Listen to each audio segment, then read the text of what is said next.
بسم الله الرحمن الرحيم. الحمد لله رب العالمين، والعاقبة للمتقين، وصلى الله وسلم على سيد الأولين والآخرين محمد الأمين وعلى آله وصحبه أجمعين.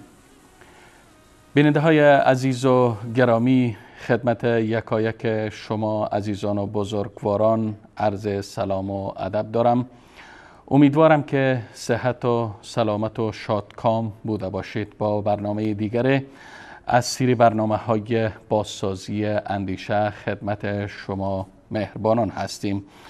در این برنامه انشاءالله پیرامون ویژگی های اندیشه اسلامی صحبت خواهیم کرد و مهمان این برنامه و کارشناس این برنامه هم آقای استاد عبدالرحمن فاتح با ما خواهند بود. جناب استاد عبدالرحمن فاتح همین لحظه در استودیو با ما تشریف دارند. من خدمت جناب استاد از طرف شما و خودم عرض سلام و ادب دارم. جناب استاد علیکم السلام و رحمت الله و برکاته. من هم عرض سلام و ادب دارم به خدمت شما و تمام بینندگان عزیز و گرامی که همینک ما را مشاهده می کنند. در خدمت شما هستم. و علیکم السلام، تشکر. خب بیننده های عزیز و گرامی، در دو برنامه گذشته پیرامون تهاجم فکری صحبت هایی داشتیم. در این برنامه پیرامون ویژگی های اندیشه اسلامی صحبت خواهیم داشت. میبینیم که پیامبر اکرم صلی الله علیه و سلم در میان و از میان قوم و جامعه برانگیخته شدند و مبعوث شدند که این جامعه کاملا متشتت و پراکنده و دچار اوهام و خرافات و شرکیات گوناگون بودند و در عین حال اسیر قدرت‌های وقت بودند، یعنی از خود استقلالیت فکری و همچنین استقلالیت جغرافیایی و نظامی نداشتند، وابسته بودند. چگونه پیامبر اکرم صلی الله علیه و سلم در میان این قوم برانگیخته شد و از این قوم پراکنده و متشتت و چند دسته و مشرک توانست مرکزی ایجاد کند و هسته ایجاد کند، دولت در اینجا ایجاد کند که بعدها این دولت و دامنه و گستره این دولت همه جهان را فرا میگیره و به عنوان یگانه دین در تمامی جهان پذیرفته میشه. البته همه اینها برمیگردد به ساختن فکر و ساختن اندیشه جامعه. اما چی شد که به یک بارگی جامعه اسلامی، جامعه‌ای که پیامبر اکرم صلی الله علیه و سلم و یاران با وفایشان صحابه کرام این جامعه را ساختند و این جامعه را اصلاح کردند و بالاخره این جامعه را توسعه دادند و دین اسلام بعد از اینکه تقریبا در یک محدوده مکه مکرمه و مدینه منوره بود به تمام جهان گسترش پیدا میکنه و امپراتوری های وقت و قدرت های وقت را که هیچ کس خواب و خیال این را نداشت که شکست بخورن، همه آنها را فرا میگیره. البته همه اینها برمیگرده به ساختار و بازسازی اندیشه آنها را درست کردن، فکر آنها را درست کردن، بعد از آن جهان را فتح نمودند، جهان را گرفتند.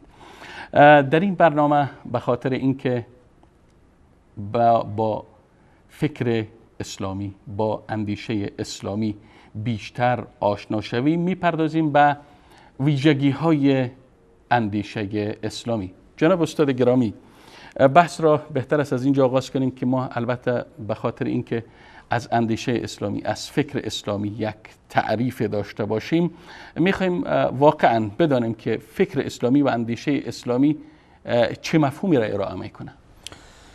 جزاکم الله خیر و تشکری میکنم از شما و تمام بینندگان عزیز که همینک ما را مشاهده میکنن.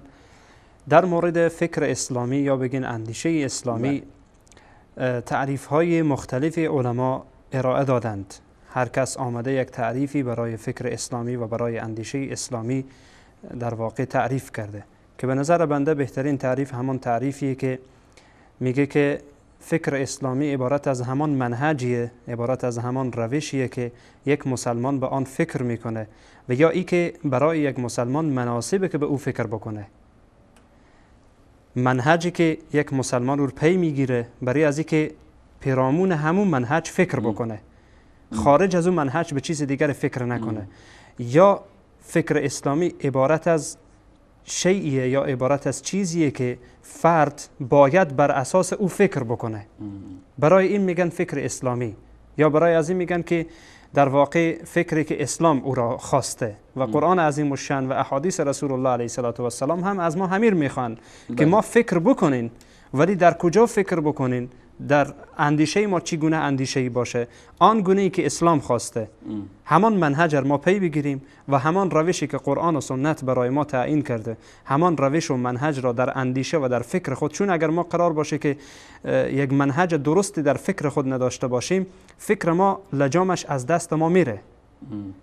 یعنی هر چی خواسته باشیم فکر میکنیم و هر چی که خواسته باشیم در مورد آن به هر حال در ذهن خود جای میدین و آن چی در ما فی الضمیر ما آمد فکر میکنین که حقیقتا همین فکریه که ما به او اعتقاد داریم. و هر انسان خالی از فکر کردن نیه، حتما یک اندیشه پیش خود داره، ولی یک مسلمان ملزمه که بر همان منهجی که قرآن و سنت صحیح رسول الله علیه السلام آن را ترسیم کردن بر اساس آن فکر بکنه و منهجی که قرآن عظیم الشأن برای ما گذاشته و سنت رسول الله علیه السلام گذاشته، یک مسلمان باید بر اساس آن تفکرش باشه و اندیشش باشه. به این میگن فکر اسلامی. یعنی اندیشه اسلامی باید کسی که می اندیشه و با او اندیشه که ما پسوند اسلامی را میتیم و اسلامی میگیم باید در چارچوب و در چارچوکات اصول و ثوابت و کلیات اسلامی بچرخه، از این چارچوب باید خارج نشود. کاملا درسته، کاملا درسته. حتی اگر اجتهادی هم از طرف متفکرین اسلامی صورت میگیره یا کسی میخواد که فکری را ارائه بکنه، باید بر اساس همان منهج باشه. اگر خارج از آن منهج باشه در اسلام جایگاهی نداره. درسته فکر کرده، هر کس فکر میکنه، فکر کرده، تفکرش حالا به هر حال زحمت کشیده، شبانه روز زحمت کشیده، یک چیزی را فکر کرده و اندیشش بر همان چیز قرار گرفته، اما اگر بر منهج اسلام نباشه اون فکر نمیتونه فکر اسلامی باشه. این فکر اسلامی هست. یعنی گویا اینکه وقت یک کس یک خانه بگیم یک وسیله را طراحی میکنه، مجری کسی که این را میسازه و اجرا میکنه، اگر طبق همان نقشه و طبق همان برنامه و طبق همان طرح عملی نسازه، بالاخره منحرف میشه و از مسیر اصلیش خارج میشه. کاملا درسته. باید فرد مسلمان، انسان مسلمان در چارچوب شریعت اسلامی و در پرتو کتاب و سنت، آموزه های قرآن کریم و احادیث نبوی بیاندیشه و فکر کنه. خب جناب استاد، جناب استاد خیلی معذرت، شما ببینیم در قرآن عظیم الشأن وقتی الله سبحانه و تعالی بحث اسلام آوردن یا بحث داخل شدن به اسلام مطرح میکنه، خیلی واضح و آشکار میگه یا ایها الذین آمنوا ادخلوا فی السلم کافه. ای مسلمان ها شما در صورت کلی در اسلام داخل بشین، یعنی تمام افکار اسلامی را، تمام آنچه که اسلام از شما خواسته آن را بگیرین. یعنی غیر ممکنه یک انسان خودش را مسلمان بگه باز اندیشه‌اش را از جای دیگر بگیره. چرا؟ اگر این گونه باشه یعنی بعضی از چیزهای لازم میایه، از جمله ای که گویا نعوذ بالله این اسلام دین کامل نیست که برای انسان اندیشه بده و حقیقتا همی است. دینی که برای ما یعنی باری نداشته باشه که برای ما اندیشه بده، دینی که نتوانه برای ما اندیشه و تفکر و فکری بده و دین نیست. نمیتونه دین باشه، نمیتونه که در واقع یک منهج باشه، نمیتونه یک روش باشه، نمیتونه یک روش موفقی باشه. بله. درست یک روش میتونه باشه ولی نمیتونه روش موفقی در واقع در جامعه، یا به تعبیر دیگر بگین نمیتونه که در جامعه فکری که در او نتونه انسان را اندیشه بده، برای انسان فکر بده، نمیتونه او در واقع یک فکر کامل باشه و فکری باشه که انسان بتونه به سعادت و خوشبختی برسانه. البته خوشبختانه که منهج اسلامی منهجی است جناب استاد که چنانچه اشاره کردیم از در میان قوم کتاب خدا قرآن کریم نازل میشه و پیامبر از میان قوم برگزیده و برانگیخته میشه که در این قوم همه خرافات و شرکیات و مزخرفات و بدبختی ها و بت پرستی ها و همه چیز رواج داشت. اما این چون منهج ربانی بوده، منهج الهی بوده، منهج آسمانی بوده، این منهج می آید و از این مردم عقب مانده که در شرک و در خرافات و شما میفهمین که در اطراف کعبه چند بت وجود داشت غرق بودن، از اینجا میآید، از اینها یک مردمان میسازه، از اینها مکتب میسازه، فکر میسازه که بالاخره همه جهان اینها به زانو در می آورند. خب جناب استاد از اینکه بگذاریم از تعریف میریم به سراغ ویژگی های فکر اسلامی، ویژگی های اندیشه اسلامی. اگر به مهمترین ویژگی اندیشه اسلامی اشاره کنیم. جناب استاد اجازه بدین قبل از اینکه به ویژگی های کلی فکر یا اندیشه اسلامی بپردازیم که بسیار مهم، بحث مهمی هست، اجازه بدین که یک موضوعی مطرح بکنم تا اینکه به ذهن بینندگان ما به هر حال یک شبهه ایجاد نشه. بله. بینندگان عزیز فکر نکنن که هدف ما اینه که شما فکر خود را تعطیل کنین، اصلا چیزی دیگه فکر نکنین، یا از عقل خود استفاده نکنین، عقل را تعطیل بکنین، یا عقل در اسلام به هر حال فکر بشه که گویا جایگاهی نداره، مثل که بعضی ها فکر میکنن و به خصوص اهل سنت و جماعت و کسایی که پیروی از قرآن و سنت میکنن، اینها متهم میکنن به این که اینها افکار خود تعطیل کردن، اینها عقلهای خشک دارن، نمیگذارن که عقل اینها به چیزی به هر حال برسه، یا به عبارت دیگر متهم به جمود فکری و خمود میکنن. بله. ما هدف ما این نیست جناب استاد، هدف ما این نیست، بلکه آیات قرآن عظیم الشأن به این تفکر و اندیشه و اندیشیدن به اشیا را اشاره میکنه. ما در قرآن عظیم الشأن مثلا میبینیم که الله متعال میگه لعلکم تتفکرون، لعلکم تعقلون، تا که شما فکر بکنین، تا که شما تعقل بکنین در موضوعات. یا مثلا الله متعال میگه که ان فی خلق السماوات والارض واختلاف الليل والنهار، بعد میگه که لآیات لأولی الالباب الذین یتفکرون فی خلق السماوات والارض، کسایی که فکر میکنن، اینها را الله متعال میستایه. یا رسول الله علیه السلام میگن شما تفکروا فی کل شیء، شما یا تفکروا فی آلاء الله، در تمام آنچه که الله متعال آفریده شما فکر بکنین، اندیشه بکنین. یعنی اسلام نیامده که برای انسان جمود فکری یا اینکه به تعبیر دیگر عقلها را بگه تعطیل بکنین. شما عقل حق نداره که در چیزی فکر بکنه، بلکه آیات قرآن عظیم الشأن مثلا وقتی حتی نزول قرآن کریم الله متعال بیان میکنه، میگه لیدبروا آیاته، تا ای که شما تدبر بکنین در آیات قرآن. این تدبر از کجا میاد؟ از عقل میاد، از اینکه انسان فکر بکنه، اندیشه خود انسان به کار بیاندازه. حدیده میگه فکر کنین. بله، فکر بکنین در آنچه که خداوند متعال فرستاده در آیات و در نشانه ها و در قدرت های پروردگار شما فکر بکنین. اما بحث چی هست؟ اسلام میگه که شما فکر را یک مرجع کلی قرار ندین. بله. عقل را شما به عنوان مرجع کلی قرار ندیم که در مقابل نقل و در مقابل نص صریحی که از قرآن کریم و یا از احادیث پیامبر آمده عقل را قرار بدین. چون اولا یک بحث مطرح میشه در اینجا که ما در واقع قواعدی داریم در قسمت عقل و در قسمت نقل که هیچ عقل صریحی نقل صحیحی را نمیتونه که انکار بکنه، یا اینها با هم دیگر در تناقض واقع نمیشن. هیچ عقل صریحی با نقل صحیحی در تضاد واقع نمیشه. اگر در تضاد یا عقل صحیح با نقل صریح، بله، هر دو تعبیر درسته. هر دو تعبیر درسته. به این معنا که امکان نداره که یک نقل از جانب الله متعال با وحی فرستاده شده باشه و با عقل سلیم و با عقل صریح در تضاد باشه. غیر ممکنه. اولا این دوتا با هم در تضاد واقع نمیشه. امکان نداره که دوتا با هم در تضاد واقع بشه. اگر هم واقع بشه ما حق نداریم که عقل خود را بر نقل ترجیح بدیم. اولا که نمیشه. این اصوله. اگر در فکر ما، یعنی مشکل در ماست، متوجه شدین؟ بله. مشکل در ماست. اگر یک وقتی هم ما تضادی در میان اینها و تفاوتی در میان اینها احساس کردیم، بفهمیم که در نقل نیست، در فکر ماست، در اندیشه ماست، در آنچه که ما میاندیشیم و در آنچه که ما تعقل میکنیم. چنانچه امروز دیده میشه که برخی بعض احادیث صحیح و ثابت پیامبر صلی الله علیه و سلم به بهانه ای که با عقل و با منطق ما سازگار نیست نمیپذیرن. عجیبه جناب استاد، واقعا انسان تعجب میکنه. الله متعال سبحانه و تعالی در انسانها را آفریده و درست میفهمه که چی چیز به خیر آنهاست و چی چیز به شر آنهاست. اگر ما بر اساس عقول بسنجیم، خواسته باشیم نصوص الهی، نصوصی که در قرآن هست و در احادیث پیامبر صلی الله علیه و سلم یا نصوص اسلامی بگین، اینها را ما خواسته باشیم بر اساس عقول خود بسنجیم و در میان اینها تضادی را ببینیم و بعد قرآن کریم را ترک بکنیم، احادیث را ترک بکنیم و عقل خود را بر او قرار بدیم، پس یک مشکل ایجاد میشه.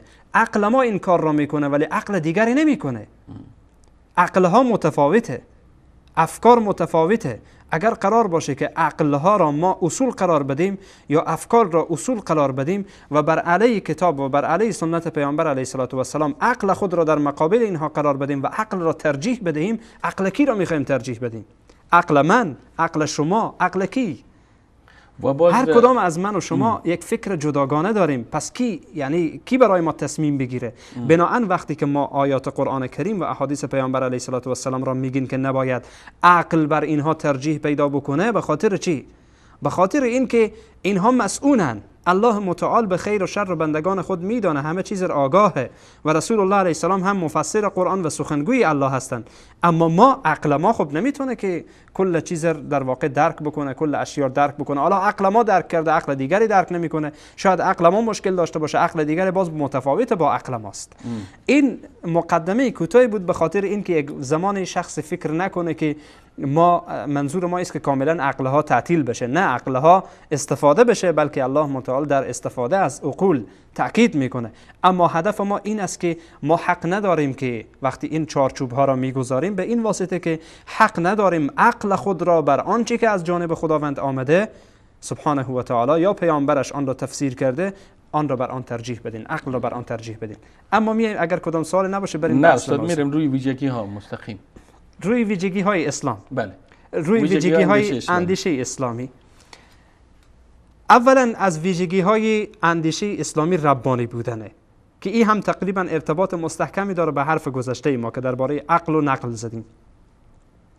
به این معنا که اندیشه اسلامی ربانیه، یعنی مصادرش ربانیه. مصادری که اندیشه اسلامی داره ربانیه. اما مصادر دیگر غیر از اسلام چیه؟ عقلشانه. بله. عقلشانه، آنچه که عقلشان خوششان آمد همان را مرجع قرار میدن و مصدر قرار میدن. اما اسلام عزیز مصدرش چیه؟ یا اندیشه اسلامی که یک مسلمان باید به آن تفکر بکنه و اندیشه بکنه و اندیشهش همان باشه و در ضمیر انسان آن جای داشته باشه، مصدرش ربانیه. یعنی این که از جانب الله متعاله و الله سبحانه و تعالی گفتیم که خالق انسان هاست و الله متعال سبحانه و تعالی به خیر و شر بندگان خود بهتر میفهمه. وقتی که ما ربانی گفتیم مسائل دیگری را در پی داره. وقتی ربانی گفتیم مثلا اینکه یکی از لزومات ربانی بودن اینه که باید مسئول باشه، محفوظ باشه. بله. مسئول و محفوظ باشه. افکار دیگر مسئول و محفوظ نیان، مضطربن شیخ. اصلا یعنی یک لحظه به یک چیز فکر میکنه، امروز به این چیز فکر میکنه، فردا اون نیست. مثلا یعنی در حالت تغییرن، در حالت تغییر و تبدیلن. هر لحظه یک فکر دارن.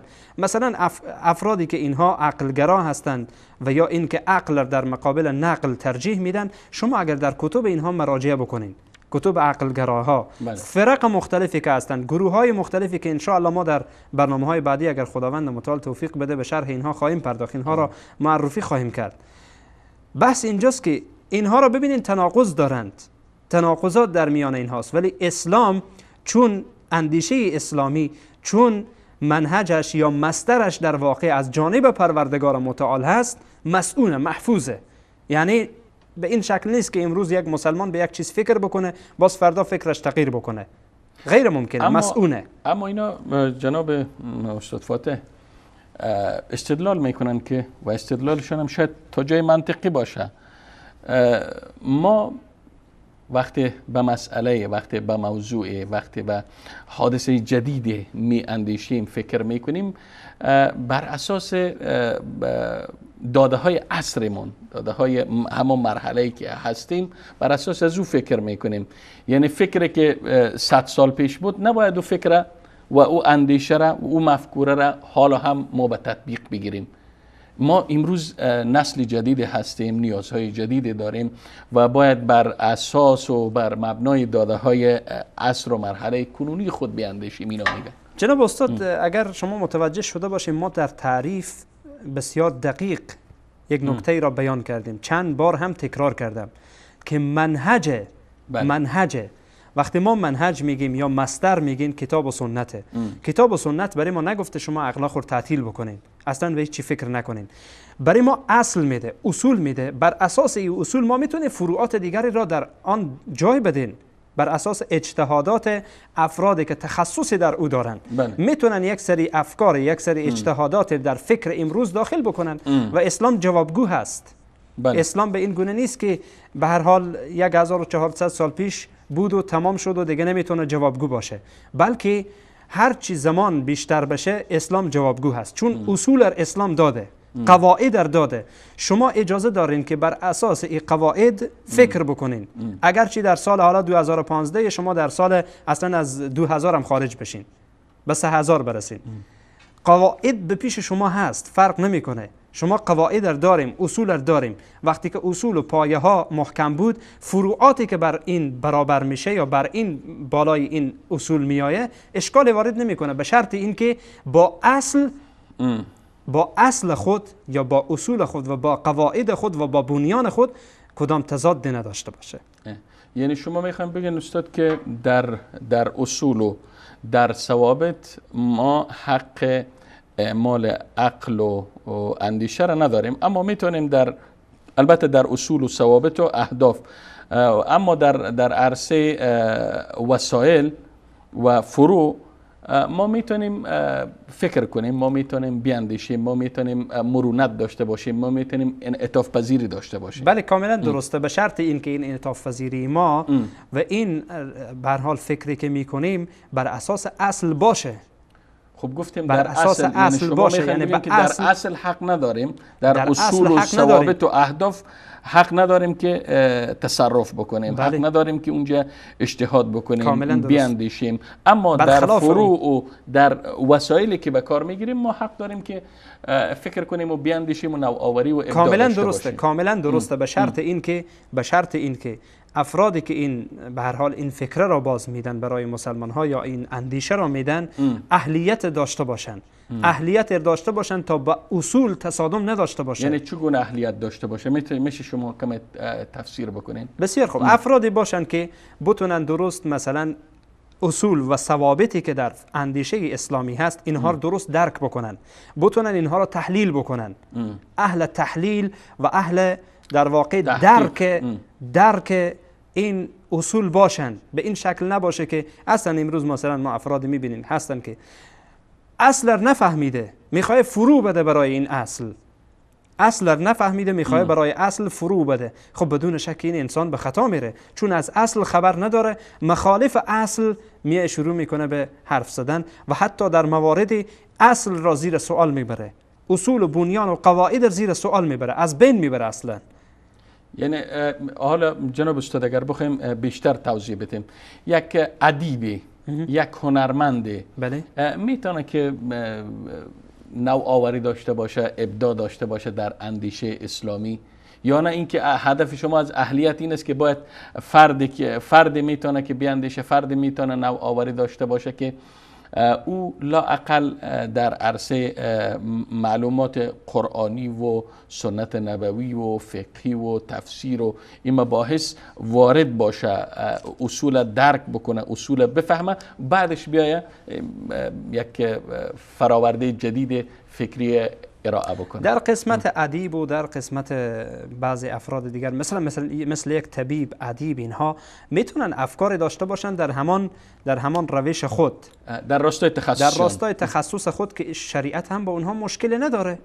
در کجای اسلام مثلا آمده که شما نمیتونین ادیب بشین یا نمیتونین مثلا شما طبیب بشین؟ در همان قسمتی که هست فکر بکن. حتی در بعضی از موارد مثلا مثل یک طبیب، رسول الله علیه و السلام میگن که برای هر مرض دوایی هست. برای هر مرض دوایی هست، ولی ما میبینیم امروز که برای بعضی از مرضها دوا نیست، یعنی ما نتوانستیم درک بکنیم. در واقع حدیث به نظر من، در واقع حدیث به طور غیر مستقیم ما را تشویق به این میکنه که شما برین دنبال دواهای دیگه، برین پیدا بکنین، چون هر مریضی از خود یک دوایی داره. یک پزشک، یک طبیب میتونه در راستای کاری خود بیاندیشه و نوآوری داشته باشه، هیچ شکی وجود نداره. ولی ما گفتیم مادامی که یک مسلمان فکر بکنه، مادامی که با اصل تصادم نداشته باشه و اینها با اصل هیچ نوع تصادمی نداره، میتونه در این مورد فکر بکنه، نوآوری داشته باشه، میتونه به هر حال گسترش بده. هیچ نوع مشکلی هم در این مورد نیست. خب جناب استاد، به اجازه شما میریم به سراغ یک میان برنامه. بیننده های عزیز و گرامی، یک میان برنامه کوتاه را میبینیم و دوباره انشاءالله با شما خواهیم بود.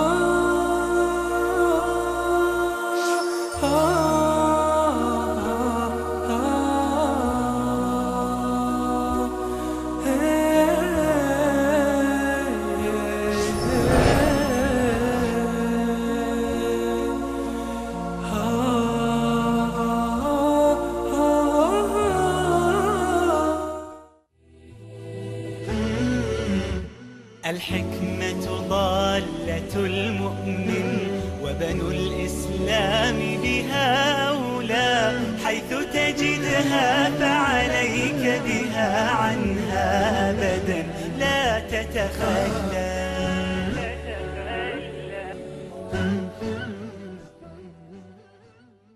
در دنیا امراضی هست، آفاتی داره میاد، فتنه هایی داره میاد، غرب طرحهایی کشیده، نقشهایی کشیده که مسلمانان بی حجاب شود.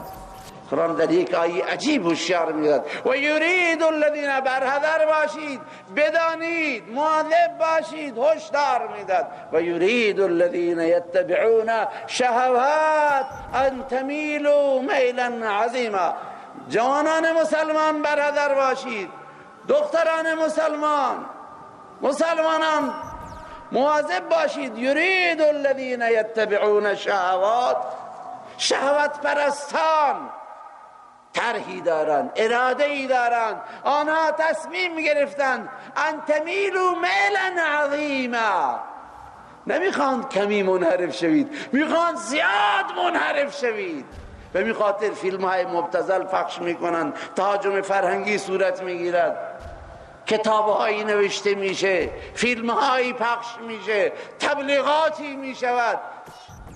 تمیلوا میلا عظیما، تا کلا از خط پاکی و از خط عفت شما بدر روید و انحراف کنید. لذا مواظب باشید.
شنونده های عزیز و گرامی، با عرض سلام مجدد و دوباره خدمت شما هستیم با برنامه بازسازی اندیشه و موضوع برنامه ویژگی های اندیشه اسلامی است. جناب استاد فاتح، شما داشتین قبل از میان برنامه در ارتباط به ویژگی اول یا میشه بگیم مهمترین ویژگی اندیشه اسلامی که همانا ربانی بودن است، شما میتونید صحبت‌هایتان در ارتباط با این موضوع ادامه بدید؟ بله جناب استاد، در مورد تناقض حرف می‌زدیم، گفتین اندیشه اسلامی دارای تناقض نیست، تناقض نداره.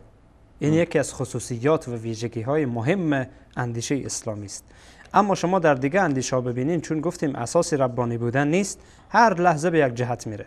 مثلا امروز شما حتی در تورات و انجیلی که در میان یهودی ها و نصرانی هاست ببینین، یک عالم شما تناقض میبینین.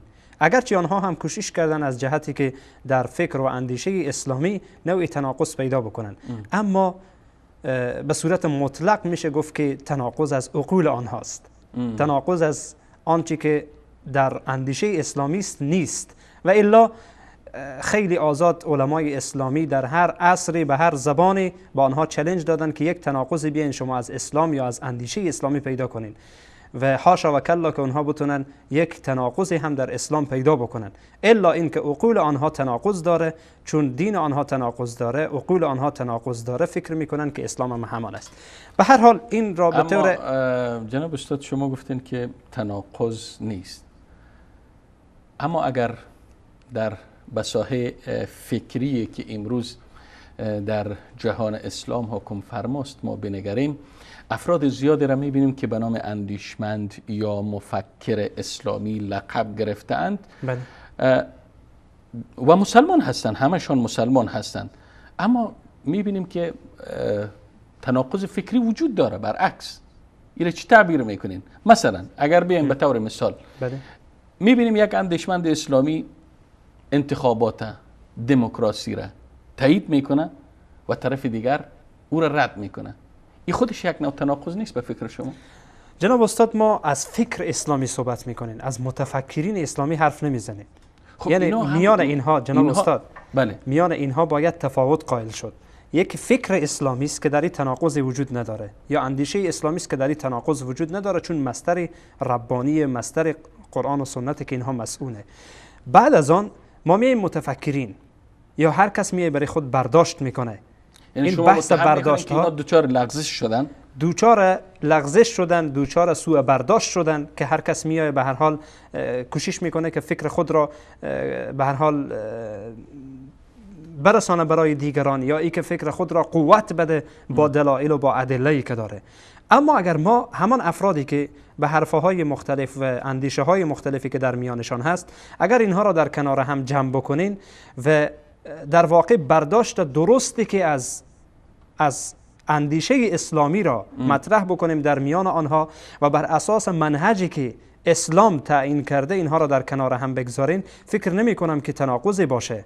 پس بنابراین و نیست، مطمئنم که نیست. مشکل از برداشت هاست و مشکل از در واقع عقول یا تفکر افرادی است که خودشان را منتسب به اسلام میکنن یا خودشان را منتسب به اندیشه اسلامی میکنن، ولی حقیقتا میان تفکر اسلامی یا فکر و اندیشه اسلامی و میان افرادی که فکر میکنن یک تفاوت بسیار بزرگی هست. یعنی گویایی که اینا در چارچوب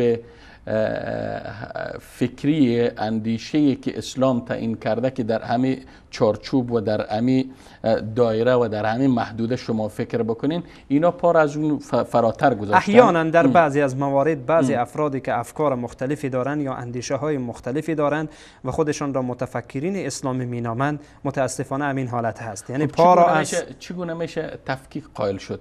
خب یک جوان امروز سنش 15 است، 16 است یا 20 است،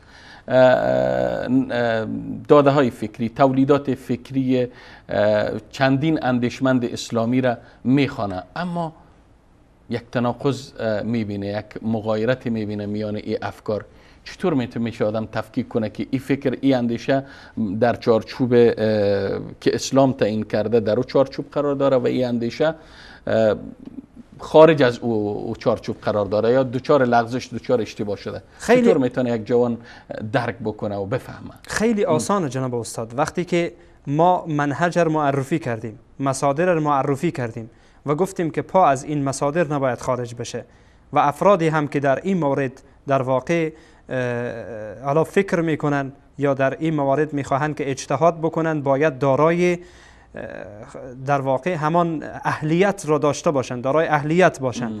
پس وقتی که ما این موارد را به هر حال اینها میخواین که بگذارین و در واقع چارچوب برای میگذارین یا قیودات را تعیین میکنین، به این واسطه که هر کس به هر حال هر چی دل میخواه نگه و جوان مسلمان هم وقتی منهج فهمید، وقتی مصادر درست فهمید، میفهمه که از کی بگیره از کی نگیره. حداقل الله متعال سبحانه و تعالی برای هر انسان این قوه تفکیک را داده که میتونه میان حق و باطل وقتی مصادر و مناهج رو بفهمه میتونه به خیلی ساده در میان اینها تفکیک بکنه که کی حق کی باطله.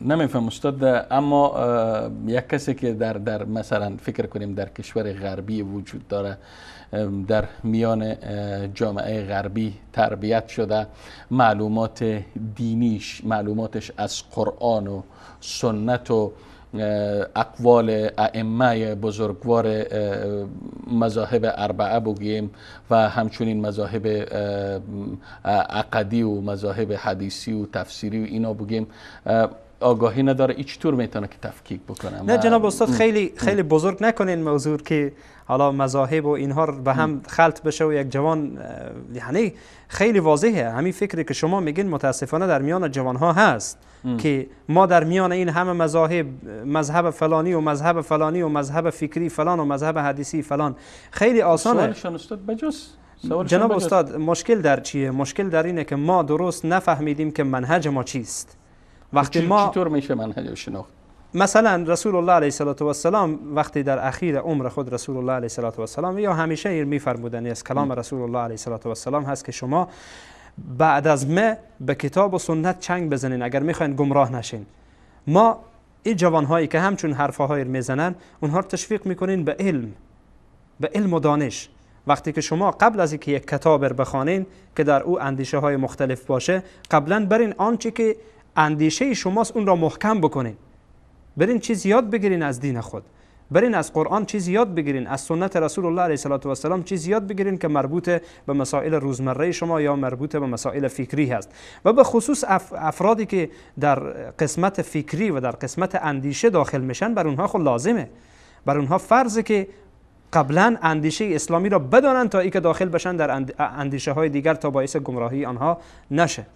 استاد گرامی، میبینیم که مثلا یک مثال دیگر من میتونم، یک دانشمند، یک عالم مسلمان میایه مثلا در بحث دست دادن با غیر محرم موضوع مطرح میکنه، دلیل قرآن هم میاره و دلیل از حدیث هم میاره و طرف دیگر هم وقتی که تحریم میکنه دست دادن با نامحرمه، زن نامحرمه، او هم دلایل خود داره. این هم حدیثی که به او استدلال میکنه حدیثش صحیح و دیگه سندش درست است و او هم. خب چگونه ما تفکیک قائل شوم؟ چگونه بفهم که کدام قول راجح است و کدام قول غیر راجح است؟ کدامش بپذیرم؟ ما جناب استاد شما در واقع داخل میکنین در بخش اصول و در بخش فقه و در بخش حدیث، اما در مورد این موضوع مثلا به عنوان مثال که شما این مثال زدین، اگر شخصی خواسته باشه که حق و باطل بدانه، دنبال حق و باطل باشه، خیلی آسانه. روشش چیه؟ روشش اینه که حدیثی که این نفر استدلال میکنه بره ببینه که همین حدیث صحیح هست یا نه. بعد از معلومات نداره از حدیث، در بحث حدیث اطلاعات کم داره. مادامی که در مسائل فکری داخل میشه، مادامی که میخواد که یک چیزی حق و باطل بفهمه، باید این موضوعات درک بکنه یا حداقل پیش اهلش بره، پیش کسی که بر او اعتماد داره و میفهمه و مورد اعتماد هست، از نظر علمی و از نظر تقوا، از نظر همه چیز مورد اعتماد هست، به نزد او مراجعه بکنه تا برای شرح بده. یعنی همان گونه که مثلا در بحث اگر بیمار است، اگر دچار اختلال جسمی شده، دچار بیماری مریضی شده، نزد پزشک میره و نزد طبیب میره و نزد دکتر میره، مراجعه میکنه و میخواد خود صحت یاب شوه. و همچنین اگر درباره مشکلات زندگی اجتماعی دیگر دچار مشکل میشه، با متخصصین مراجعه میکنه. شما میگین که وقتی کسی دچار این نوع اشتباه و دچار این نوع تناقض میشه، باید بره مراجعه بکنه به اهل علم، از اونها بپرسه در ارتباط به کاملا درسته. بر افرادی که به اونها اعتماد داره، بر یک دکتر متخصص، نه یک دکتر نوکار، یک دکتری که هیچی نمیفهمه، بر اساس هوا و خواهشات نفسانی خود به خاطر پول در بیاره هر نوع دوای برای مردم تجویز بکنه. یا این فرد مفتی هم که همچون حرفی میزنه، یا حق یا باطل، به هر حال بر اساس هوا و خواهشات نفسانی خود حرفی بزنه، خب بدون شک یعنی در این صورت نمیشه که به حرف او اعتماد کرد. پس تأکید ما بر اینه که در نزد متخصصین و افرادی که بر اونها اعتماد شده و به افرادی که بر اونها اعتماد شده، یعنی این رقم نباشه که یک فردی از یک گوشه دنیا صدا خور بلند بکنه که هیچ کس هم با او موافق نیه.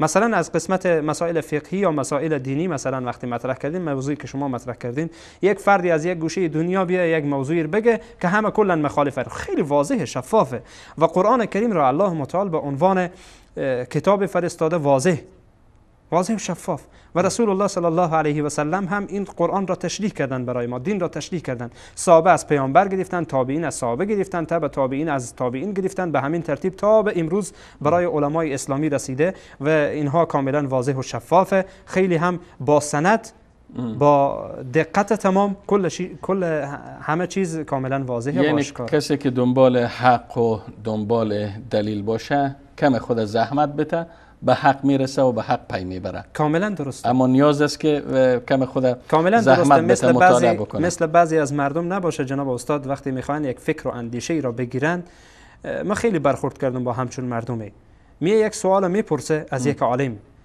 اگر موافق با میلی بود خب قبول میکنه، خیر باشه.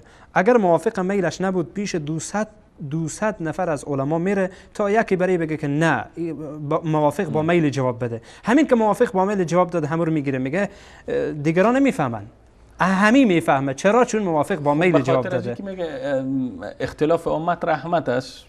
نه خیر، اختلاف امت در همچون موارد رحمت نیست، بلکه اینها باید موضوعاتی هست که انسان یعنی به اینها باید برسه و در حقیقت میشه گفت که در مورد اینها باید تحقیق بکنه که حق برایش ثابت بشه. نمیشه به این شکل که به هر حال دنبال پیش یک نفر خودش بگرده، پیش یک نفر بره، پیش 200 نفر میره، 200 نفر میگن نه، یک نفر که گفت بله چون موافق با میلش هست این را قبول بکنه. این یعنی هیچ ربطی به مسائل اختلاف امت نیست، بلکه یک نفر است که از پیش خود بدون علم حرف زده.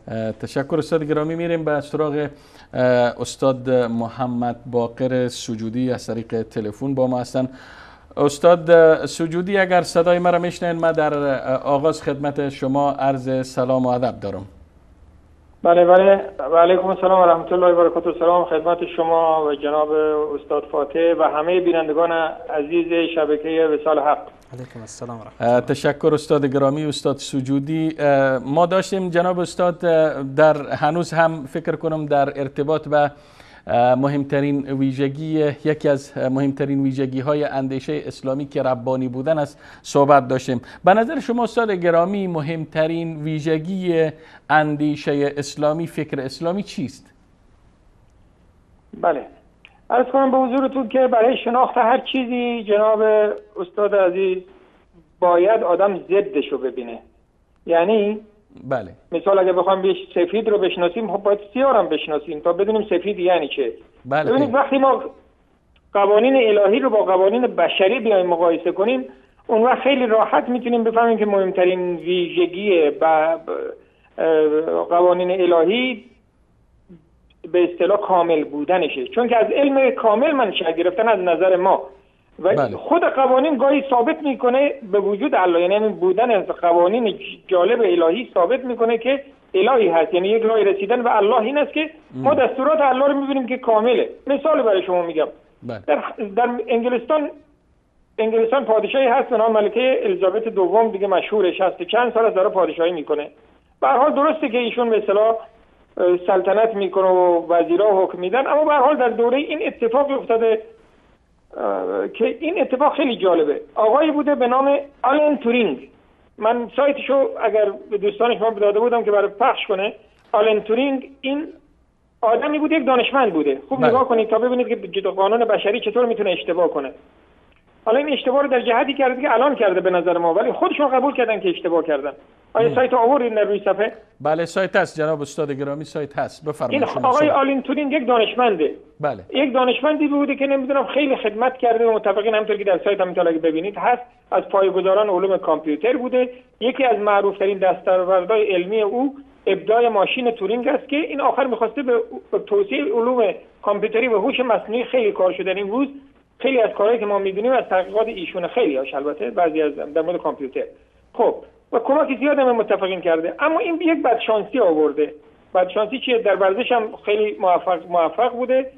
در سال 1952 همونطور که تو سایت می‌بینید آقای آلن تورینگ با مرد جوانی به نام آرنولد ماری در منچستر ملاقات کرده، با مرد و هم جنس باز بوده. منتها یه روز خونش دزدی میشه. تو داستان اینجوریه. بله. در سال 1952 یعنی تقریبا 60 سال 63 سال پیش. بیش از در اون وقت هم آقای خانم الیزابت داره پادشاهی میکنه. اون وقت پادشاه دوره ایشون بوده، تا الان پادشاه هست. این پادشاهیش خیلی طولانیه. خب این آقا خونش دزدی میشه، پلیس که تحقیق میکنه آثاری پیدا میکنه که همجنسگراست. اینو دستگیر میکنه. طبق قانون 60 سال پیش انگلستان همجنسگرایی جرم بوده. ایشون رو دستگیر میکنه، یا بگه باید زندان بری یا اینکه ما تو رو تقریبا اخته کنیم. هورمونایی بهشون چی میکردن؟ از جنسیت مینداختنش. این گفت آقا همون کار دوم بکنید، به من تزریق کنید تا هورمونایی که من به اصطلاح از لحاظ جنسی بیمیل بشم. ولی افسرده شده، در سال 1954 خودش رو کشته و از این دنیا رفته. 60 سال بعد یا 55 سال بعد دولت انگلستان گفته من عجب غلطی کردم، این که کار بدی نکرده، همجنسگرایی حالا ما فهمیدیم که جرم نیست و ازش معذرت خواسته، یعنی از مورد معذرت خواسته. خب این یه چیزی نشون میده. حالا ما میدونیم که قانون فعلیش غلطه، ولی یه چیزی نشون میده که قانون بشر بالاخره یه چیزیش غلطه دیگه.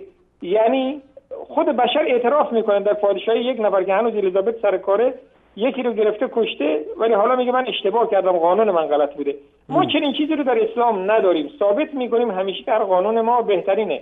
و دیگه مثال الان استاد گرامی گویا این که شما به این نقطه اشاره میکنین که هر قانون و هر اندیشه و هر فکر وضعی و ساخته دست بشر و فکر و اندیشه که قانونی که مبنایش خردگرایی و عقلگرایی البته قاصر بشر باشه قاصر هست و نمیتونه پاسخگوی نیازهای بشر بوده باشه و رو به تغییر است. یک کسی میایه یک وقتی یک فکر میکنه، بعدها 10 سال بعد 50 سال بعد 100 سال بعد این فکر تغییر میکنه، این اندیشه تغییر میکنه. مثل که شما اشاره کردین وقت در او وقت مسئله همجنسگرایی مشکل بوده، اما امروز میاین میگن همجنسگرایی چیز مشکل خو نداشته، ما اشتباه کردیم. فردا چیز دیگه میگن. بله فردا درست همینه. من وقت دارم یک نکته دیگه هم بخوام بگم. علاوه این قانونا یک نکته دیگه هم داره. اینا گاهی قانونای اونها در مقابله با قانون الهی مسخره میشه. برای مثال عرض کنم.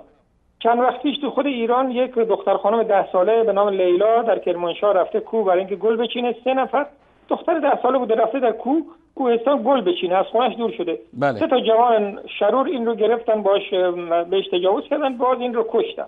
بله. خب اگر این کار در اروپا اتفاق بیفته، در اروپا، در ایران البته قانونش مسخره است، اونم بهش حالا دیگه وقت نیست بگیم که اون از حالا اون کار نداریم، بحثمون. من میخوام بگم در اروپا اگه اتفاق میافتاد، این پدر مادر این 3 نفر دستگیر شدن.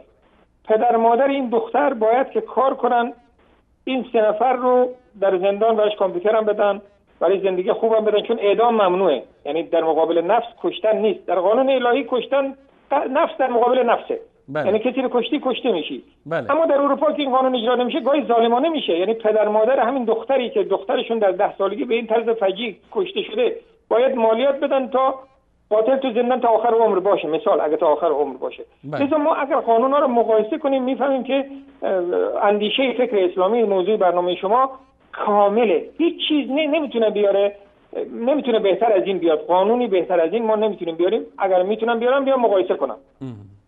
خب استاد گرامی، محور صحبت شما یا ویژگی که شما به او اشاره کردین البته ویژگی کمال، یعنی در یکی از ویژگی های اندیشه اسلامی همان کمال است یا تکامل بگید. احسن.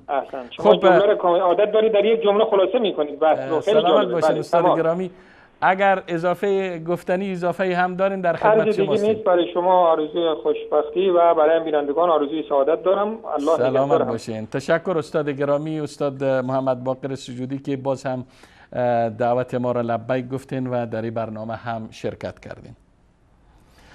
خب بیننده های عزیز و گرامی، برمیگردیم به استودیو خدمت جناب استاد فاتح. استاد فاتح، شما فکر میکنم میخواستین در ارتباط به بله جناب استاد، ما در مورد حرف زدیم که یکی از خصوصیات و ویژگی های اندیشه اسلامی اینه که تناقض در او وجود نداره و ما در این مورد صحبت کردیم به صورت طولانی.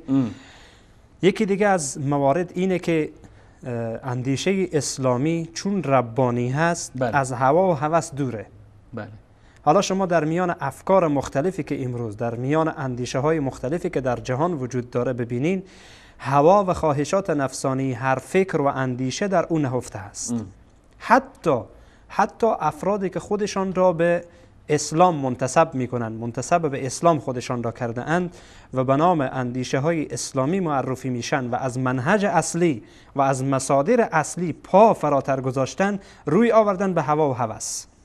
هوا و هوس باعث بر این میشه که اینها هر چی بگوین، هر چی دلشان خواسته باشه، خوششان بیایه بگن و او را در جامعه تطبیق بکنن. اما اندیشه اسلامی چون ربانی هست از هوا و هوس دوره، ثابته، از هوا و هوس دوره و به طرف هوا و هوس نمیره. چون شارع یا کسی که این را بنا نهاده ذات اقدس الهی است و در الله متعال هوا و هوس وجود نداره. یعنی خط قرمز تعیین کرده و اینا نمیتونن از خط قرمز پا فراتر برن و هر کسی که دور شه و فاصله بگیره از این چارچوب، از این دایره، از این محدوده، در حقیقت ما او را اندیشمند اسلامی یا اندیشه اسلامی گفته نمیتونیم. کاملا درسته، چون اسلام اصول و ضوابط برای اندیشیدن و برای تفکر بارها در این برنامه تکرار شد که گذاشته. هر کس پا فراتر از آن گذاشت، ما به آن اندیشه اسلامی گفته نمیتوانیم. حالا افکار مختلفی که امروز، اندیشه های مختلفی که به نام اندیشه اسلامی در میان مردم کار میکنن، در میان مردم تبلیغ دارن، در میان مردم فعالیت دارن، آیا این که اینها اندیشه اسلامی هستند؟ آیا اینها درست انتساب آنها به اسلام یا نیست؟ این بحث جدایی هست. اما بحث ما اینجاست که اندیشه اسلامی چون ربانی هست، لزوم ربانی بودن اینه که این اندیشه خالی از هوا و هوس باشه و الحمدلله اسلام این خصوصیت یا اندیشه اسلامی و فکر اسلامی این خصوصیت و ویژگی خود داره که از هوا و هوس دوره. یکی دیگر از وقتی ما گفتیم اندیشه ربانی هست، لزوم اندیشه ربانی یا مصدر اندیشه اسلامی که گفتیم ربانی بودن است، اینه که یکی دیگه از لزوماتش اینه که انسان را از بندگی بندگان یا از بندگی بندگان نجات میده. یعنی این مجبور نیست که به خاطر رضایت بنده ها، به خاطر رضایت فلان شخص، فلان حاکم یا فلان شخص پرنفوذ به نفع از او فکر بکنه، به نفع از او یک مسئله را به خورد مردم بده. کاملا درسته. اسلام، اندیشه اسلامی، کنترل اندیشه اسلامی در دست فردی از افراد نیست که برای انسان فکر بکنه، انسان را کنترل بکنه که این جهت برو، اون جهت برو، این کار بکن، اون کار بکن، بلکه او را از بندگی فکری او را نجات میده، از بندگی اندیشه ای او را نجات میده. نمیگذاره که کسی دیگه برای فکر بکنه. برای او فکر شده. کی فکر کرده؟ کسی که او ساخته، کسی که او به هر حال خلق کرده. برای او فکر کرده، کل همه چیز برای از او گفته که این کارا بکن، این کارا نکن، کل همه چیز برای او واضح کرده. پس بنابراین یکی دیگه از ویژگی هایی که در واقع ارتباط میگیره یا از لزوماتی که ارتباط میگیره بر ربانی بودن مصدر اندیشه اسلامی اینه که انسان را از بندگی بندگان نجات میده. و می شود اشاره کرد به یکی دیگر از ویژگی ها یا از خصوصیات مهمی که اندیشه اسلامی داره، اینه که دین اسلام یا اندیشه اسلامی اندیشه‌ای که مشمول همه چیز و همه کس و همه اشیا می شود. فراگیره. مخصوص به من نیست، مخصوص به شما هم نیست، مخصوص به هیچ یک از بینندگان هم نیست، مخصوص به افغانستان هم نیست، مخصوص به ایران هم نیست، مخصوص به عربستان سعودی هم نیست، مخصوص به هیچ کسی، به هیچ کشور نیست و مخصوص به مسائل معاملات نیست و مخصوص به مسائل عبادات نیست و مخصوص به مسائل عبادات نیست که از سیاست دور بشه. کل اینها را شامل میشه فکر اسلامی یا اندیشه اسلامی و باید هم شامل بشه. اندیشه‌ای که این مسائل مهم اجتماعی در خود کم داشته باشه او اندیشه نیست، نمیتونه اندیشه درسته باشه. اندیشه درست اندیشه‌ای که شمولیت داشته باشه، یعنی در فراگیر تمام باشه. ابعاد زندگی، ابعاد سیاسی، اقتصادی، آموزشی، بهداشتی، این بحث عبادات و معاملات، همه اینها را شامل شود در ارتباط به همه زوایای زندگی راهکارها و راه حل‌های داشته باشه. کاملا درسته. و اگر این اندیشه اسلامی این راهکارها و این راه حل‌ها را نداشته باشه، باز هم تأکید میکنیم این اندیشه درست نیست. حتی از نظر انسانی وقتی انسان فکر بکنه، اندیشه‌ای که در او کمی داشته باشه، کاستی وجود داشته باشه، این اندیشه به درد بشر نمیخوره. بشر این اندیشه نمیتونه که در واقع در خود داشته باشه. به عنوان مثال اگر ما خواسته باشیم در مصادر اصلی اندیشه اسلامی باز کردیم، قرآن و سنت، بله، به اینها بازگردیم، ما به صورت درست و صحیح میبینیم کل این مسائلی که به هر حال مطرح کردیم که مشمول و فراگیر همه این هاست. در بخش عبادات خب واضحه، دین مقدس اسلام در بخش عبادات چی میگه؟ اصلا الله متعال سبحانه و تعالی میگه که و ما خلقت الجن والانس الا لیعبدون، ما انسان ها و جنیات را خلق نکردیم مگر که ما را عبادت کنن. اینها عبادت باید بشه الله متعال سبحانه و تعالی. این در بخش عبادت. در بخش معاملات، مثلا معاملات اجتماعی، معاملات خانوادگی، معاملاتی که انسان حتی در بخش بیوع یا خرید و فروش میبینین که اصلا شما وقتی فقه اسلامی را ببینین، فقه اسلامی 4 قسمت شده. یک قسمتش ارتباط میگیره به عبادات، 3 قسمت دیگه ارتباط میگیره به معاملات، معاملات اجتماعی، چی از بخش بیع و خرید و فروش باشه، چی از بخش نکاح باشه، چی از بخش حدود باشه، از بخش چگونه برخورد کردن، از بخش حکومتداری، از کل این بخش ها را در بر میگیره. فقط یک بخش عبادته. شما در فقه اسلامی وقتی مراجعه کنید اینها را علما بخش کردن. یک بخش ارتباط میگیره به عبادات، 3 بخش دیگه ارتباط میگیره به معاملات. خب استاد گرامی، اگر اجازه بتین به اجازه شما و بیننده های عزیز و گرامی باز هم میریم به سراغ یک میان برنامه. پس از دیدن این میان برنامه انشاءالله باز هم دوباره خدمت شما عزیزان خواهیم بود.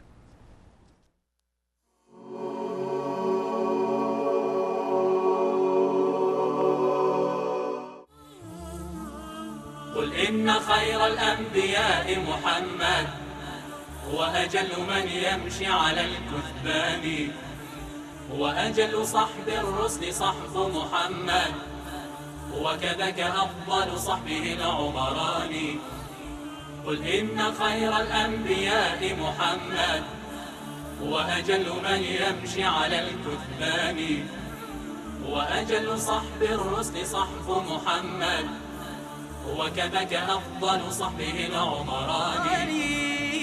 رجلان قد خلقا لنصر محمد بدمي ونفسي ذلك الرجلان بنتاهما أسنى نساء نبينا وهما له بالوحي صاحبتان وهما له بالوحي صاحبتان وهما لأحمد نظراه وسامعاه وبقربه في القبر مضطجعان وهما لأحمد نظراه وسامعاه وبقربه في القبر مضطجعان. كان على الإسلام أشفق أهله وهما لدين محمد جبلان وهما لدين محمد جبلان. قل إن خير الأنبياء محمد وأجل من يمشي على الكثبان وأجل صحب الرسل صحب محمد وكذاك أفضل صحبه العمران. قل إن خير الأنبياء محمد وأجل من يمشي على الكثاب، وأجل صحب الرسل صحب محمد، وكذاك أفضل صحبه العمران.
بیننده های عزیز و گرامی، با عرض سلام مجدد و دوباره خدمت شما عزیزان و بزرگواران هستیم. از همین لحظه انشاءالله تماس های شما عزیزان را خواهیم داشت و احمد جان عزیز اگر بتونین تلفن های برنامه را زیرنویس کنن، خب الحمدلله که زیرنویس کردن.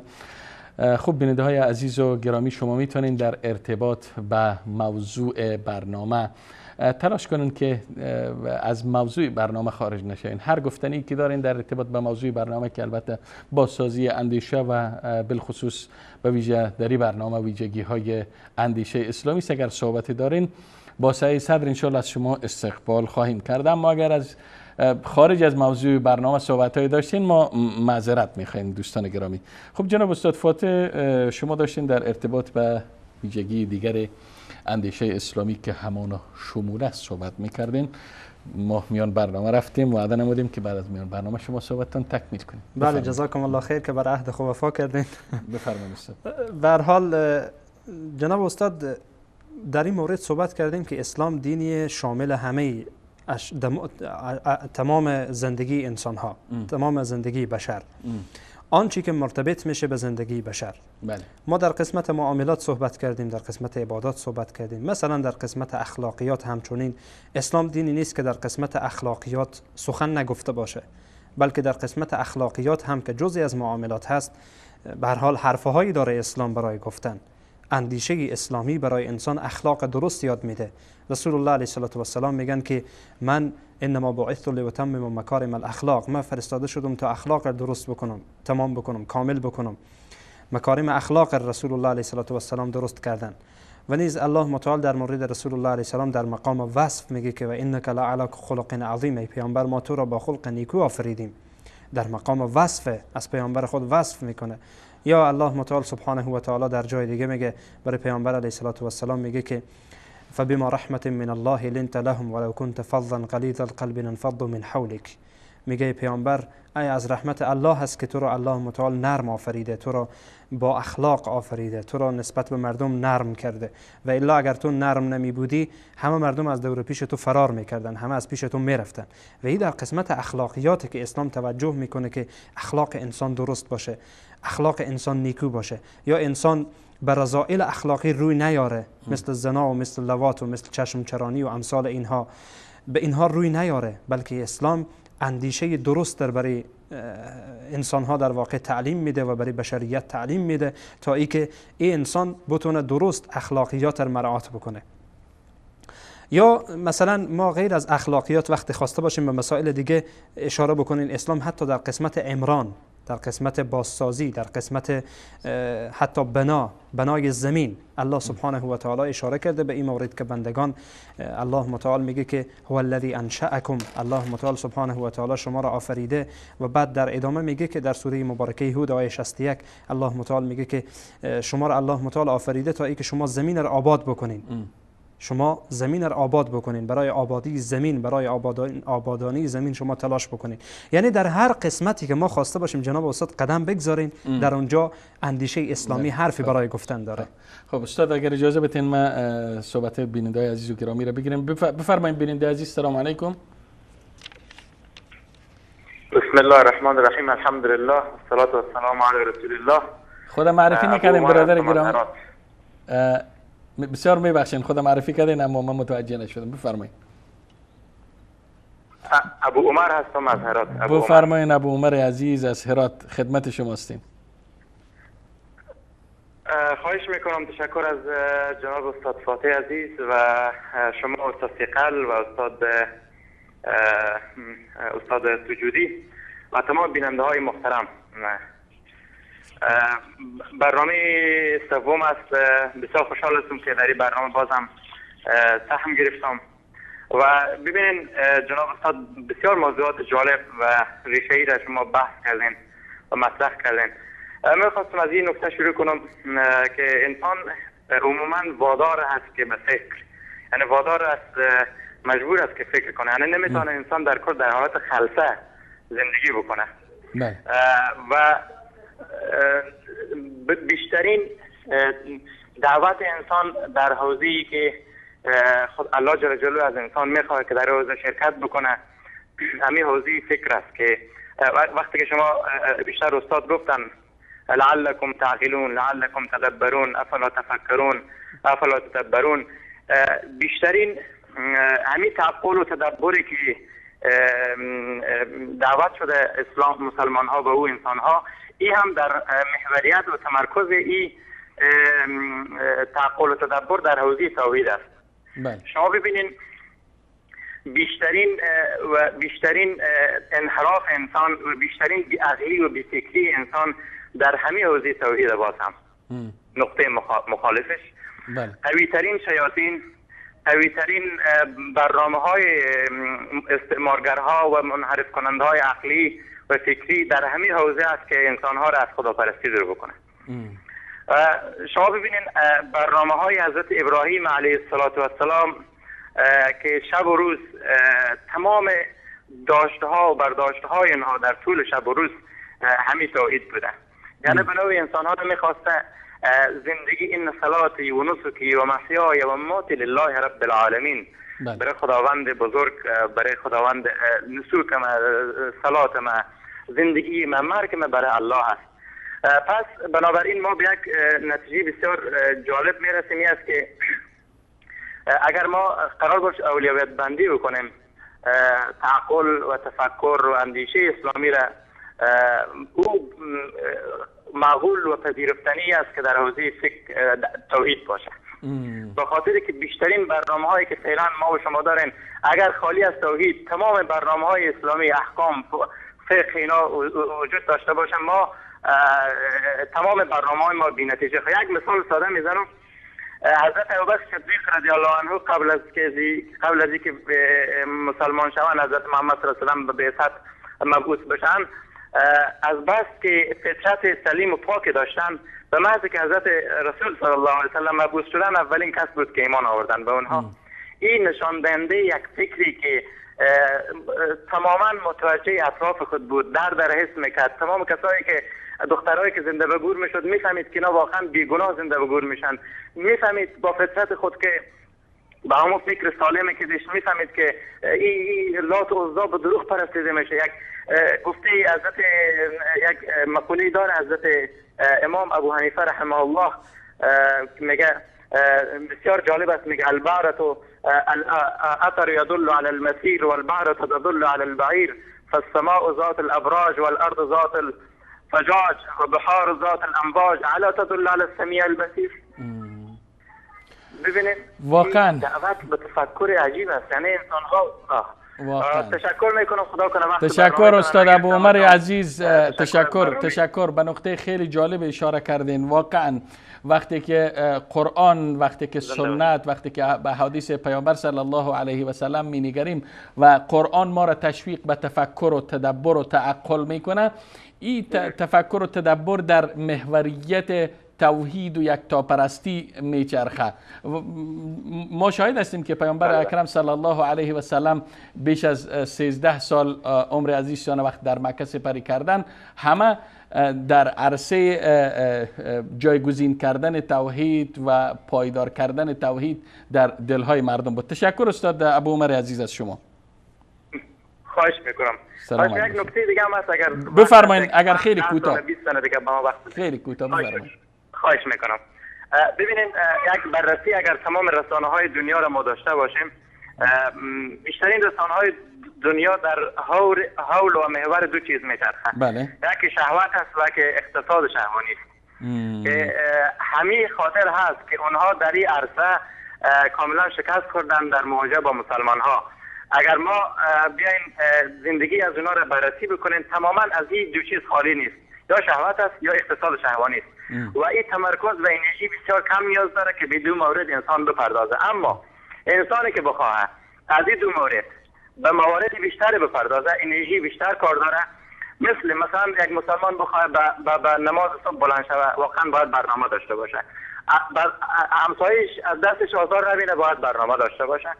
مثلا بخواه به یک همسایه دیگه خب مثلا نیکی بکنه، سنگ از راه دور بکنه و هزاران برنامه‌ای که اسلام حتی بستن بند کفش هم برنامه داره که دست راست شروع میشه، به توالت رفتن، به مستراح رفتن، به کنار آب رفتن هم برنامه داره، با پای چپ انسان داخل میشه. ببینید وقتی که اینقدر برنامه مقابل انسان وجود داره، پس این انرژی هم زیاد کار داره. بله. اما برای کسایی که در دنیای غرب زندگی میکنن، در مثلا دموکراسی، خود دموکراسی وقتی که اصل دموکراسی بخوایم ما مطالعه بکنیم، میبینید خود دموکراسی میخواد هر کاری که میخوای بکنی آزاد هستی. من همین حال میخوایم باور بکنم که دموکراسی را من قبول ندارم، میتونم با اصل خود دموکراسی میخوایم قبول بکنم، میخوایم این را به بیننده ها و شنونده ها بگم که من دموکراسی را قبول ندارم. این دموکراسی به من اجازه داده، چون خود دموکراسی گفته هر کاری که میخوای بکنی. و یک از کارهایی که من میتونم بکنم این است که من دموکراسی را قبول ندارم. بله. یک اصل یوزل است، یک خط روی آب کشیدن است، بی‌معنی است. بله. تشکر از برنامه‌شان. تشکر ابو عمر عزیز. علیکم و رحمت الله و برکاته. تشکر و علیکم السلام. میریم به سراغ بیننده بعدی. السلام علیکم. بفرمایید بیننده گرامی. خوبین، سلامت جا هستین؟ لطف پروردگار، بفرمایید از کجا صحبت میکنید؟ خود معرفی با حساب بازسازی اندیشه است، میخواستم با استادم صحبت کنم. بله، برنامه بازسازی اندیشه است و موضوع برنامه ویژگی های اندیشه اسلامی، اگر صحبت در ارتباط دارین. سلام علیکم. و علیکم السلام، بفرمایید. آقا جلالی هستم، خوب هستین جانجا؟ لطف پروردگار، الحمدلله. بفرمایید برادر گرامی. درباره بازسازی اندیشه گفتم کسانی که با الله جل جلاله ایمان دارن هیچ وقت دنبال آن نیستن که مثلا در دین الله جل جلاله کم و کاستی پیدا کنن، بدون شک که دین الله جل جلاله کامل است و برای تمام نسل‌ها جوابگو می باشد. بله. تشکر برادر گرامی. گفتنی دیگر دارین؟ نه، همین رو می‌خواستم بگم. دست بخیر، ببینید زنده باشین، باید که برنامه‌های خوب باشن که مردم آگاه سلامت باشین بیننده عزیز، سلامت باشین. تشکر. خب استاد گرامی، استاد فاتح، چون فکر کنم 15 دقیقه بیشتر وقت نمانده، ما یکی دو بیننده را تماسشان گرفتیم، برمیگردیم به استودیو. فکر کنم که هنوز هم ما تقریبا دو سه ویژگی اندیشه اسلامی را شما بیان کردین. البته در ادامه صحبت‌هایتان ادامه داشت در ارتباط فکر کنم به شمولیت. بله جناب استاد، در باب شمولیت خب هر چی خواسته باشیم در واقع اسلام برنامه داره و گفتیم در هر جایی که ما قدم بگذاریم و خواسته باشیم که در آنجا به هر حال قسمت اسلام را داخل بکنین یا اندیشه اسلامی را داخل بکنین، در آنجا یک برنامه خاص اسلام داره. بله. هیچ نوع برنامه در زندگی انسان نیست و در اندیشه اسلامی یا در اندیشه بشری نیست مگر اینکه اسلام برای او برنامه داره. بله. در همه اشیا. بله. این در مورد شمولیت، چون اگه خواسته باشیم جناب استاد این رو به صورت تفصیل صحبت بکنین، نیاز داره که یک برنامه خاص در موردش صحبت بشه که شمولیت. میخوایم که در این برنامه ویژگی های مهمترین ویژگی البته اندیشه اسلامی را خلاصه بکنیم. بله. و خب اگر خواسته باشیم از این موضوع منتقل میشین به یکی دیگر از ویژگی های یا از خصوصیات اندیشه اسلامی که عبارت از توازن می باشه. اندیشه اسلامی دارای توازنه، دارای اعتداله. همون میانه بودن و وسطیت هدف کاملا درسته، کاملا درسته. در اسلام نه افراط وجود داره، زیاده روی، و نه هم تفریط. الله سبحانه و تعالی میگه و جعلناکم امة وسطا، شما را ما امت وسط قرار دادیم، امت میانه رو. البته یک چیز در اینجا مطرح بکنم جناب استاد، چیزی که امروز در میان بعضی از جوانها هست. به عنوان مثال وقتی در قرآن آمده، با صراحت میگم در قرآن آمده یا در احادیث رسول الله علیه السلام آمده که موسیقی به هر حال حرامه. در قرآن کریم به صورت به هر حال اشارتاً، در اگرچه به صورت صریح نگفته حرامه، ولی به صورت اشارتاً آمده که حرامه. بله. نه یک آیه، نه دو آیه، چندین آیه هست در قرآن عظیم الشان. در احادیث رسول الله علیه السلام هم کاملا واضحه. بله. برای یک جوان وقتی میگه موسیقی حرامه چی میگه؟ میگه تندروه، این افراطیه. ما منظور ما از افراطی این افراطی که مردم میگن نیست. چرا که امروز خیلی از مسائل دینی وقتی مطرح میشه، یک عده بر اساس فهم و بر اساس دانش قاصر خود بر نفر تاپه میزنن که این نفر به هر حال افراطیه. ما اول باید افراط یا تفریط را یک معرفی بکنیم که افراط چیه، تفریط چیه. افراط اینه که انسان از دایره‌ای که خداوند متعال آن را ترسیم کرده برای ما، یا رسول الله علیه السلام برای ما ترسیم کردن، یا دین اسلام برای ما ترسیم کرده و اندیشه اسلامی برای ما ترسیم کرده، قدم خود را از آن فراتر بگذاره. به این میگن چی؟ افراط. بله. به این میگن افراط. خب مثلا ما امثال مختلفی داریم، مثالهای مختلفی داریم در این مورد که اگر خواسته باشیم این مثالها را بدیم. استاد اگر شما اجازه بدین، ما یک سوال دارم. سوال ما عبارت از است که شما بحث حلال بودن یا مباح بودن یا حرام بودن موسیقی را مطرح کردین. ما داریم اندیشمندا و دانشمندا اسلامی که میگن مکروه هست، میگن مباح هست، حرام نیست. و جوان مسلمان هم یا یکی از افراد امت اسلامی هم چون معلومات بیشتر نداره، میره کتاب میخونه، در این کتاب میبینه که مثلا فلان غزالی یا فلان رازی یا یکی از دانشمندان اسلامی وقت پیرامون موسیقی صحبت میکنه او را حلال میدانه یا یکی مباح میدانه یا میگه مکروه است. جناب استاد، ما قبلا هم در این مورد حرف زدیم که ما اصول داریم، ضوابط داریم و ثوابت داریم. ما بر اساس قول فلانی و فلانی کاری نداریم. فلانی و فلانی هرچی گفتن برای خود گفتن، اما اصول و ضوابط موجوده. بله. ما گفتم آیات در قرآن کریم هست خب و حدیثی مثلا جوان درباره موسیقی میگه حدیثی از پیامبر نامده که صریحا موسیقی را ممنوع چرا آمده؟ کی میگه که نیامده؟ هر کس میگه یعنی در واقع به احادیث رسول الله علیه السلام آشنایی کامل نداره و الا اینکه احادیث صریحی آمده که رسول الله علیه السلام معازف یا موسیقی را به صورت مطلق رسول الله علیه السلام تحریم کردن، یا در موردش پیامبر علیه السلام با تاکید فراوان یعنی اشاره کردن که این موسیقی حرامه و در واقع مثل که در قرآن عظیم الشان هم میایه که صوت شیطان برای گفته شده. به هر حال در قرآن کریم و احادیث رسول الله علیه السلام ثابته. باز اگر میخواین که در این مورد مفصل حرف بزنین، یک برنامه خاصی باید باشه که این آیات قرآن کریم رو بیارین و احادیث رسول الله. چون برنامه بازسازی اندیشه است. یک جوان ما اندیشه را داره، میگه من در بازنگری و مراجعه به بعض کتب اسلامی و روایات اسلامی میبینم که حلال. میگه شما چرا این تحریم میکنین؟ میگن حرام است، در احادیث در قرآن حرام گفته شده. جناب استاد، وقتی که کسی همچون ادعای میکنه فعلی دلیل. قل هاتوا برهانکم ان کنتم صادقین. بنده میگویم از همینجا برنامه بازسازی اندیشه است از طرف خود. چالش هر کس آورد دلیلی برای ای که موسیقی حلاله، قرآن کریم، سنت رسول الله علیه السلام و اقوال علمای سلف امت و یا اقوال علمایی که مورد اعتمادن، به این معنا که تکروی نکرده باشن، شاذ نباشن، یک نفر آماده باشه، دو نفر آماده باشه، سه نفر آماده باشه، از یک جمع بزرگی از علما که اجماعی در مورد یک چیز دارن، اجماع ترک کرده باشه، یک حرف زده باشه، و بحث جداییه. اگر او رقم ما خواسته باشین که به هر حال بر اساس برداشت‌های افراد اسلام را بفهمیم خب خطرناکه. حتی ما امروز بعضی از مسیحی‌ها می‌بینین جناب استاد، شبکه‌های مسیحی که مثلا امروز هست از آیات قرآن کریم مسیحی بودن خب به شما ثابت میکنه.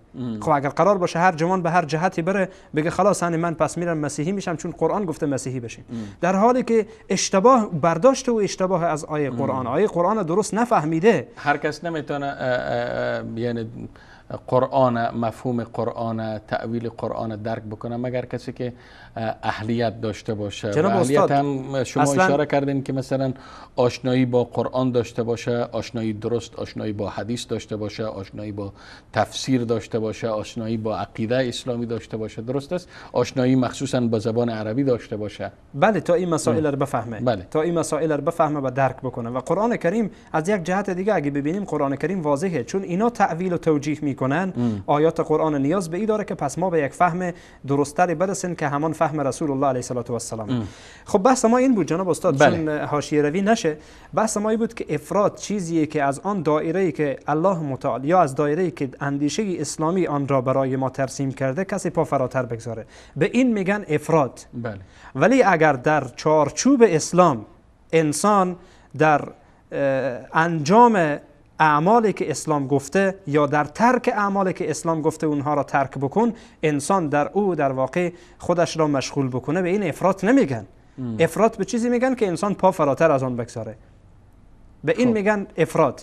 مثلا یک فردی بیه در عبادت، حتی در عبادت بیه بر خود تشدد کنه، حتی در عبادت بیه بر خود تشدد بکنه، سخت بگیره بر خود، چیزی که در اسلام نیست غیر از او را بر خود تشدد بکنه و سخت بگیره، اسلام با او مبارزه میکنه.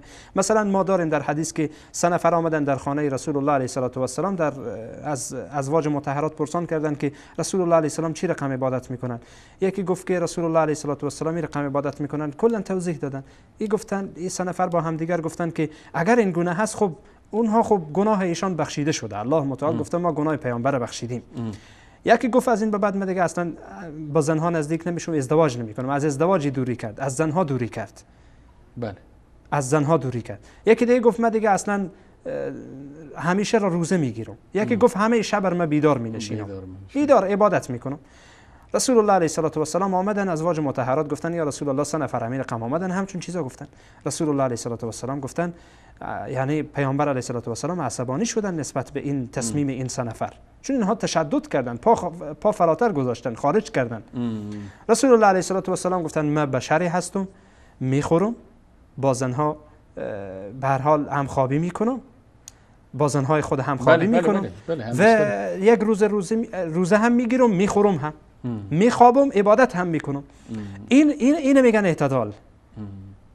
نگذاشتن رسول الله علیه السلام خلاف آن چیزی که پیامبر، سنت پیامبر علیه السلام هست، خلاف اون را این 3 نفر بیان در واقع در زندگی خود تطبیق بکنن.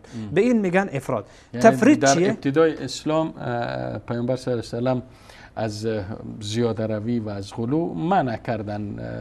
حتی همین الان هم جناب استاد، همین الان هم اگر کسی بیایه خلاف آنچه که رسول الله علیه السلام گفتن کاری انجام بده، در واقع افراط کرده. بله. زیاده روی کرده.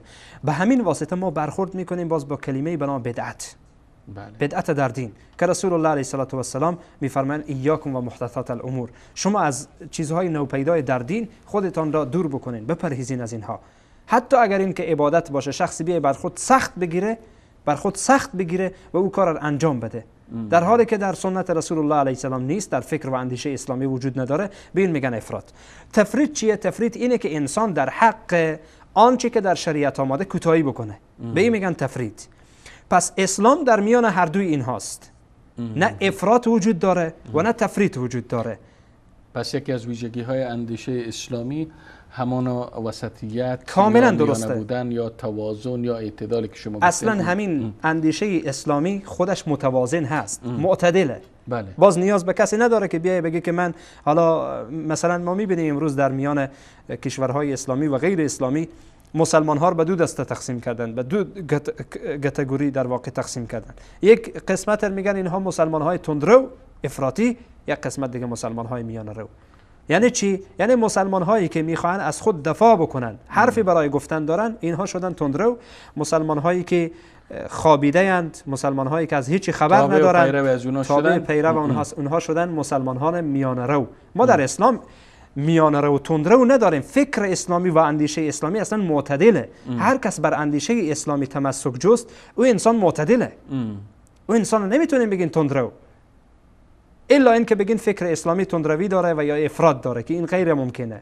فکر اسلامی را در واقع یکی از خصوصیاتش اینه که در اون نه افراط وجود داره و نه هم تفریط وجود داره، بلکه اندیشه اسلامی کاملا متوازن معتدله و هیچ نوع زیاد و کمی در او وجود نداره. یعنی وقتی اندیشه اسلامی میگیم همان اندیشه میانه و وسطیت است و هر که دیگه خارج از امی چارچوب اندیشه اسلامی می اندیشه و عملی را انجام میده برمیگرده به شخص خودش و عمل کرده خودش، هیچ ربطی به اسلام نداره. درست است؟ کاملا درست. خب جناب استاد، ما تقریبا در 4 دقیقه آخر برنامه قرار داریم. اگر گفتنی دارین یا اگر ویژگی دیگری هم از ویژگی های اندیشه اسلام باقی مانده و الا برنامه را خاتمه میتیم. جناب استاد، در مورد ویژگی های تفکر یا اندیشه اسلامی اگر خواسته باشیم صحبت بکنین، برنامه ها در بر میگیره. ما هم بسیار کوتاه در این موارد هر کدام اشاره کردیم. فقط به یک نکته دیگر اشاره میکنم. یکی دیگر از ویژگی ها اینه که دین مقدس اسلام، چنانچه برادر ما ابو عمر هم به این موضوع اشاره کردن، تفکر اسلامی و اندیشه اسلامی اندیشه‌ای که انسان را به یگانه پرستی دعوت میکنه، برخلاف اندیشه های دیگر. بله. شما مثلا حتی بعضی از اندیشه هایی که مثلا عقل گرایی دارن میبینین که عقل را پرستش میکنن. عقل را پرستش میکنن. البته پرستش اشیا وقتی ما میگین یا پرستش شخص یا پرستش چیز، به این معنا نیست که ما در مقابل او استاد بشیم دست ببندین یا که تمجید مثل که ما نماز میخوانیم روش خاص انجام بدیم. اصلا عبادت یا پرستش اینه که انسان آنچی را که حق و خاصه الله متعال هست برای کسی دیگر آن را مخصوص بکنه، آن را برای کسی دیگر بده. حتی ما میبینیم که رسول الله علیه آیه قرآن کریمه که الله سبحانه و تعالی میگه که شما ربانیین، الله متعال میگه شما رهبان و علمای یهود میگه شما اینها را عبادت میکردین، شما اینها را معبود گرفتین. خب شخصی آمد از صحابه رضوان الله علیهم اجمعین که نو مسلمان شده بود، گفت یا رسول الله درست آیه قرآنه ولی ما هیچ وقت علمای خود را نپرستیدیم، عبادت نکردیم. رسول الله علیه و سلام گفتن آیا اگر اونها چیزی حرام میکردن شما حرام میگفتین؟ گفت بله. گفتن اگر حلال میکردن حلال میگفتین؟ گفتن بله. عبادت دیگه، پرستشه. این نوع پرستشی که در واقع شما پرستش میکنین. پس بناهن دین مقدس اسلام یا اندیشه اسلامی انسان را مخصوص میکنه برای الله. بله. او را مخصوص میکنه برای الله که فقط الله را عبادت بکنه، فقط دستور الله را بگیره، فقط از الله سبحانه و تعالی اطاعت بکنه و فقط آن چیزی را که پروردگار سبحانه و تعالی گفته به آن توجه داشته باشه. این در واقع یک تعریف کلی از مسئله تشکر استاد گرامی، خصوصیت اخیر بود. جزاکم الله خیر. خب بیننده های عزیز و گرامی، در این برنامه از برنامه های بازسازی اندیشه پیرامون ویژگی های اندیشه اسلامی جناب استاد فاتح صحبت داشتند که به ربانی بودن اندیشه اسلامی اشاره کردن، به کمال و تکامل اندیشه اسلامی، به شمولیت و فراگیری اندیشه اسلامی، به میانه بودن و وسطیت و اعتدال و توازن اندیشه اسلامی و همچنین به مهمترین ویژگی اندیشه اسلامی که همانا توحید و یکتاپرستی است. ما میبینیم که امروز اندیشه هایی که مبنایشان به دور از وحدانیت الله است همه را به سوی از دایره توحید خارج میکنن و به سوی چندگانه پرستی و شرک و بدعات دعوت میکنن. خوب بیننده های عزیز و گرامی، در پایان برنامه استاد فاتح از شما تشکری میکنم و همچنین از جناب استاد محمد باقر سجودی تشکری میکنم و از تمام بیننده های عزیز و گرامی که تا این لحظه بیننده برنامه بازسازی اندیشه بودند، از آنها هم از تک تکشان سپاسگزار هستم و همچنین از کارگردان عزیزمان احمد جان هم تشکر فراوان دارم. تا برنامه آینده و دیدار آینده همه شما عزیزان را به پناه یکتای بی همتا می سپارم. خدا یار نگهدارتان و السلام علیکم و رحمت الله تعالی و برکاته.